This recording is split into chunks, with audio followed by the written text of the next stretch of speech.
If you look at the scoreboard from the 2026 Madrid Open, you might truly think the official data system of the WTA is completely broken. Top-seeded players were falling left and right every single day. Defensive giants were crashing out in straight sets against an opponent they barely studied. It genuinely looks like a massive glitch in the system. But no, the absolute chaos that dismantled the top players last week is completely real. And the central architect behind this massive wave of destruction is 20-year-old Alex Eala. The entire tennis world is in absolute shock right now. We are so heavily conditioned to seeing massive heavy hitters completely dominate the red clay of Spain.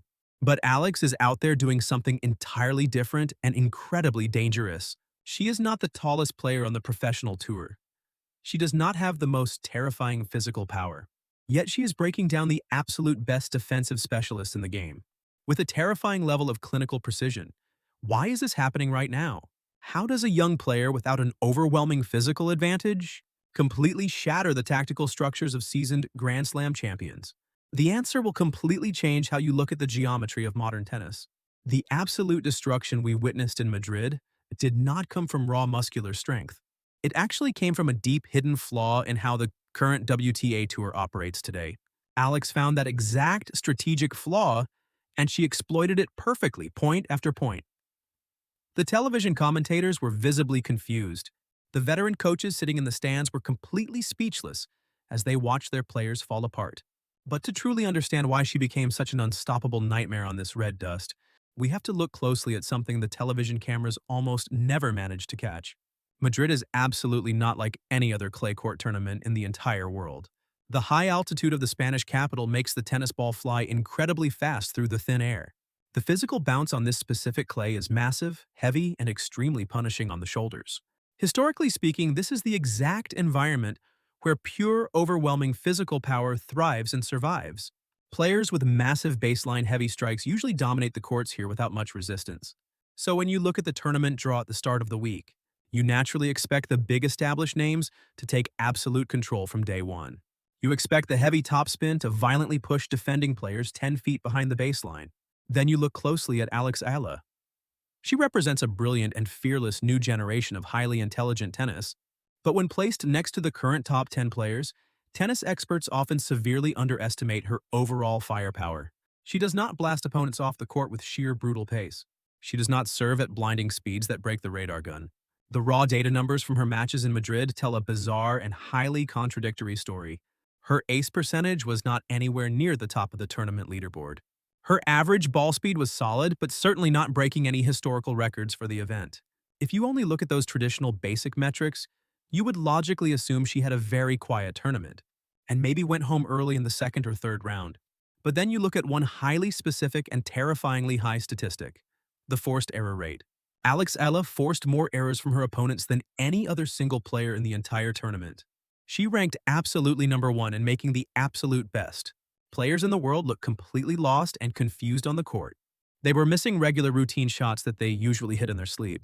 They were awkwardly framing forehands deep into the spectator stands. They were constantly stumbling over their own feet, trying to desperately recover their balance after a basic rally. It was total, unexplainable chaos in every single match she played. How do you possibly explain this massive tactical paradox? If she does not hit the ball harder and she does not serve faster, how exactly does she make elite defensive specialists look like absolute beginners struggling with their footwork? The nervous tension in the stadium during her matches was incredible. You could actually feel the heavy frustration radiating from the other side of the net. Every single time an opponent tried to build a normal structural point, the entire foundation of the rally completely collapsed around them. This is exactly where the mystery deepens and becomes fascinating. The entire tennis world loves a good emotional underdog story. But what we are watching right now is a total tactical revolution disguised as a lucky run. When a player breaks the mold this completely and exposes the top seeds, it forces us to question everything we thought we knew about the professional game. The sport is evolving right in front of our very eyes, and those who do not pay close attention to the fine details will simply be left behind. If you are deeply fascinated by the hidden tactical layers of the sport that most mainstream commentators completely miss, join our community here so we can keep uncovering these brilliant strategic anomalies together. But let us get back to the red dirt of Madrid, because the real reason her opponents kept missing those basic shots is something truly unbelievable, and it is about to change everything. Look at the scoreline in the second set of the massive quarterfinal match. The opposing player pushed Eala deep to the backhand side with a massive kick serve bouncing incredibly high off the dirt. This is a classic textbook playbook move specifically designed to completely destroy left-handed players on clay. Eala should have lost this exact point immediately. The ball exploded off the surface. It kicked violently upward right toward her shoulder level. Any normal professional player on the current tour takes 3 rapid steps backward in this exact scenario. They retreat deep behind the baseline to buy precious time and let the ball drop back down into a comfortable strike zone. But Eala absolutely refused to move backwards. She held her ground like a solid defensive wall. The opponent followed up with a heavy, looping topspin forehand, loaded with massive revolutions per minute. It was perfectly designed to push the young star deep into the back fence and force a weak defensive lob. The television cameras zoomed in closely on the opponent, who was confidently stepping inside the court and preparing for an easy put-away volley. But suddenly the ball came rocketing back completely flat and incredibly low, before the opponent even finished the natural follow-through of her swing. The veteran opponent completely panicked, jammed her own shoulder, and wildly framed the tennis ball straight into the bottom of the net. Was that just another random unforced error caused by the high altitude pressure? No, look very closely at the planted back foot of her opponent on the slow-motion replay. There is something completely invisible actively forcing her out of her natural rhythm. Then we saw this exact same bizarre phenomenon happen again in the critical semifinal match against one of the absolute biggest servers on the entire tour. The tall opponent fired a massive first serve right down the center line of the court. It was a terrifying flat bomb that usually guarantees a free point or an easy, unreturned serve. But the return of serve trajectory from Eala defied all basic physics of clay court tennis. The heavy ball was sent back so incredibly early and with such a sharp, flat, penetrating angle that the powerful server completely froze in her tracks. The server did not even attempt to swing her racket at the ball. She just stood there, anchored to the red clay, looking completely bewildered at the spot where the ball zoomed past her ankles. The crowd inside the massive stadium went completely silent for a split second, before erupting into deafening cheers. The fans could sense that they were witnessing something truly special, even if they could not pinpoint the exact technical reason why it was happening. The experienced coaches sitting in the exclusive player boxes were frantically talking to each other, pointing at the court with deep concern etched on their faces. The tactical game plans they spent months developing were being shredded to pieces in a matter of minutes. Television commentators, who are usually quick to explain every single movement, were constantly drawing confusing colored lines on their broadcast screens, desperately trying to explain the strange geometry of the rallies. They talked about wind direction. They talked about racket tension, but they missed the core issue entirely. The frustrated opponents were constantly looking down at their racket strings in total disbelief, heavily breathing between points, wiping sweat from their foreheads while nervously glancing at the tournament clock. Every single time they tried to use their absolute best tactical weapons, Eala completely neutralized them without ever needing to generate massive, overwhelming power herself. The yellow ball just kept coming back way too fast, way too deep, and way too early. The tactical problem seemed completely unsolvable.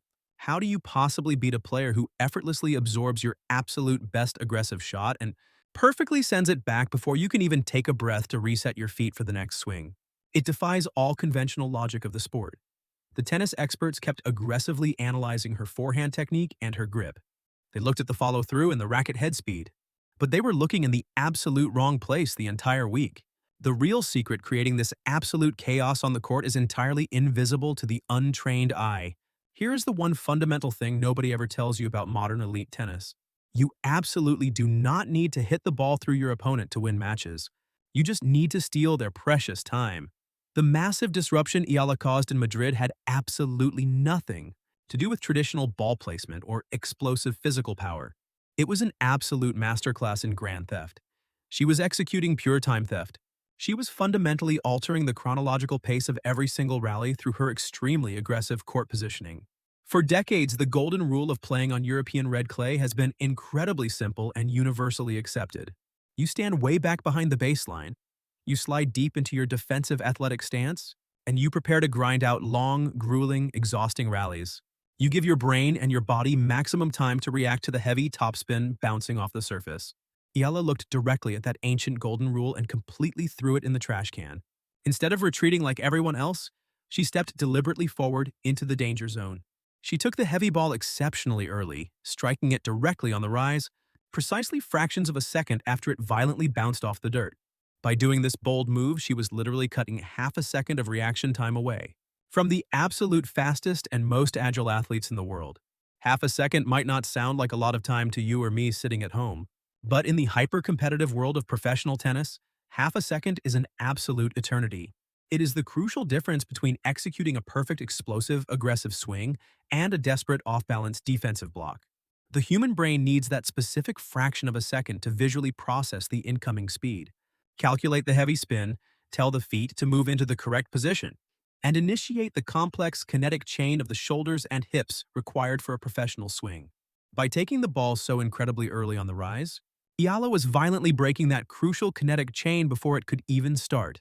The opponent is caught mid-step, their weight shifted in the wrong direction, their racket only halfway through the backswing. They are forced to panic and improvise, which leads directly to the massive spike in forced errors we discussed earlier. Imagine sitting down at a table expecting a slow, thoughtful, highly strategic game of standard chess. You are carefully planning your next 5 moves. You are calculating angles and anticipating responses. But suddenly you realize your opponent is playing lightning-fast blitz chess. They are violently slamming the game timer down before you even lift your hand from your chin. The pure panic sets in immediately. Your heart rate spikes. You start making terrible rush decisions. That is exactly what playing against Eala felt like for the top seeds in Madrid. She suffocated the rhythm. She completely choked the available airspace on the court. She stole the precise fractions of a second they desperately needed to set their feet and transfer their weight.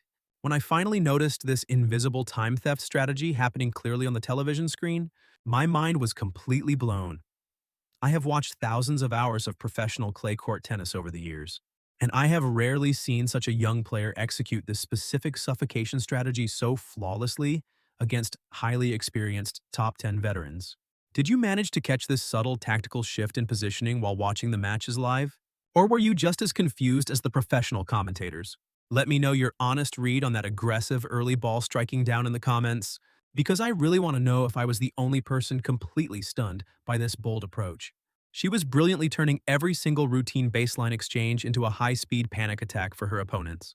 They felt constantly rushed, constantly under pressure, and constantly out of breath, even in short rallies. When you perfectly combine this incredibly aggressive, early ball striking footwork with an absolute ice-cold mental focus under pressure, the final result on the court is not just a standard tactical victory. It becomes a total psychological massacre. The opponent starts to doubt their own abilities. They start swinging wildly to avoid getting trapped in the suffocating, fast-paced rallies. But making this bold claim about time theft is one thing, and actually proving it with hard facts is another.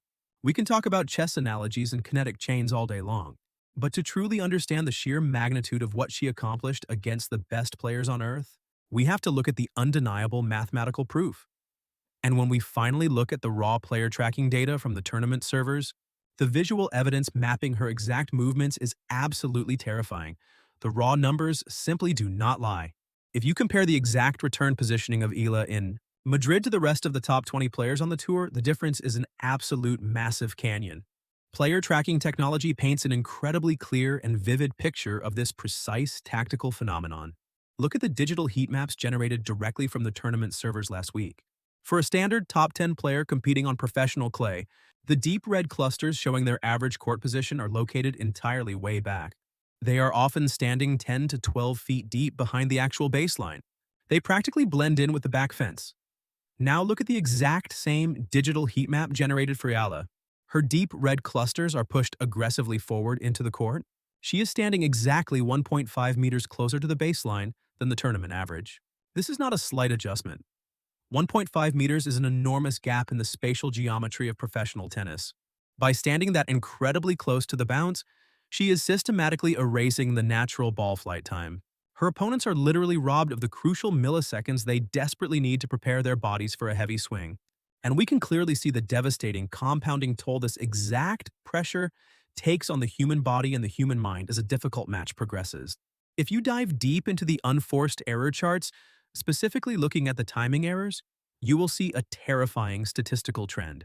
In the first set of her matches, the elite opponents can somewhat manage the incredibly fast pace of the rallies.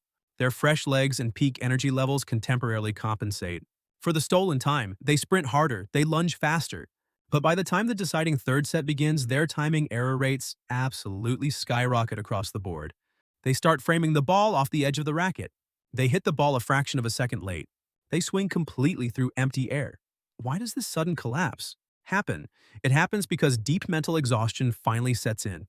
Your physical brain simply cannot process the incoming data fast enough when someone is constantly rushing your internal rhythm.